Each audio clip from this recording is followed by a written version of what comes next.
ভাই একটা কথা আমার মাথায় কিছুতেই ঢুকতেছে না, যে মানুষ কথার প্রেমে কিভাবে পড়ে। গাইস, আপনারা শুনছেন? আমি শুনি নাই। এই ম্যাডাম নাকি বুঝতে পারে না মানুষ কথার প্রেমে কেন পড়ে। এটা কোনো কথা? ম্যাডাম, আপনার ওই তেরা বেঁকা মুখ এইটা তুমি একটা কথা কইলে ভাই। আর অদ্ভুত অঙ্গি ভঙ্গি দেখে মানুষ প্রেমে পড়া তো দূর, উল্টো আপনাকে দেখে ভয়ে দৌড় দেবে। গাড়ি স্টার্ট কর।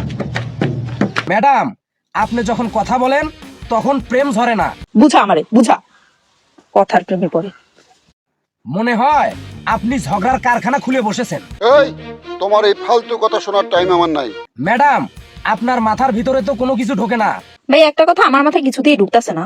সেটা আপনার চোখ মুখ আর চেহারা দেখলেই স্পষ্ট হয়ে যায়। এই ম্যাডাম সুন্দর করে কথা বললে নাকি কাইজা ঝগড়া লেগে যায়। আমি যেখানে একটু সুন্দর করে কথা বলতে যাব ওইখানেই কাইজা লেগে যায়।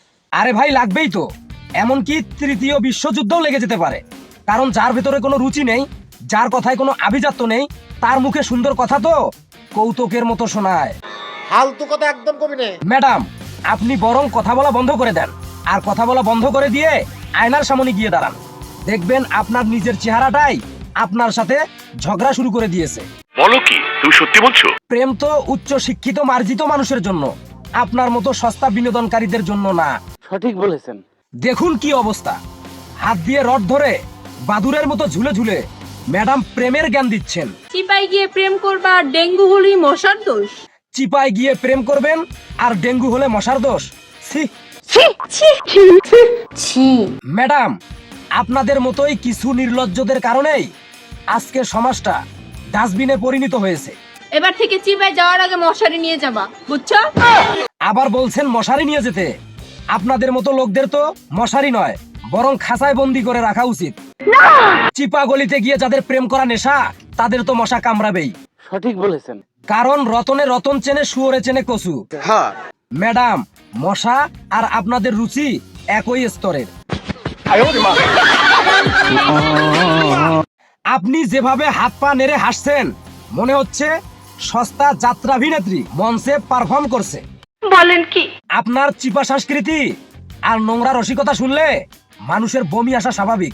ম্যাডাম, মশারি নিয়ে গিয়ে চিপা গলিতে প্রেম করার আগে আপনার নিজের চরিত্রের ফুটোগুলো সেলাই করুন। ভাই রে ভাই, এই ম্যাডাম নাকি কম্বলের লম্বা দিকটা খুঁজে পান না। ভাই, আমি তো কম্বলের লম্বা দিকেই খুঁজে পাই না। শীতের রাতে যে মেয়ে নিজের কম্বলটাই সামলাতে পারে না, সে নাকি আবার সঠিক মানুষ খুঁজছে। হাস্যকর। আমি নাকি আবার জীবনে সঠিক মানুষ খুঁজে পাবো? আপনার মগজে তো ঘিলু বলতে কিছুই নেই, আছে শুধু সস্তা জনপ্রিয়তার নেশা। বলো কি, তুমি সত্যি বলছো? ম্যাডাম, আপনার জীবনটা নাকি চুদলিং পং হয়ে গেছে। ব্যাপারটা কেমন চুদলিং পং হয়ে গেল না?